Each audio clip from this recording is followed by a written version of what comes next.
สบายดี สบายดี สบายดีสบายดีทุกคนเด้อวันนี้ก็สบายดีพันหมอมาเลยแควงสารวัตรเนาะขอบใจเด้อที่มาเยี่ยมชมสาขาแฮปปี้หลายดีใจหลายที่ได้มาแฮปปี้สาขาสวรรค์เขตเนาะโดยที่ว่าเป็นขันทำอิฐที่ได้เขาก็รวมในบริษัท MPM ดีใจหลายที่ได้ครับ กินฮอดกาแฟเป็นมาจังไง โอ้ยกินก่อนกาแฟกันได้มากเพราะว่ากาแฟเป็นแสบหลาย ใจกาแฟเป็นมาจังไงเอาไปส่งต่อสู่สาวแควงสารวัตรด้วยเนาะ โอ้ยคิดว่าจะให้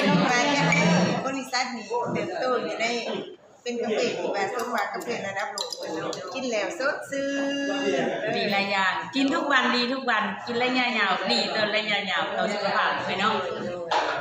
ขนาดเพิ่นเป็นแพทย์เป็นหมอเพิ่นก็ยังใส่ใจสุขภาพด้วยกาแฟดื่มทุกวันมันเลยอ่ะกินกาแฟกันก่อนแฮปปี้คอฟฟี่โก เขาพิโกนทุกวันดีทุกวันเนาะ แซ่บเลยมันได้ความแซ่บความนุ่มความหนวลและกัน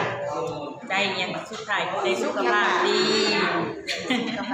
เนาะฝากทุกคนเลยอยู่ ฝากทุกคนเด้อผู้ได้บนทันดีซีมรสชาติกาแฟ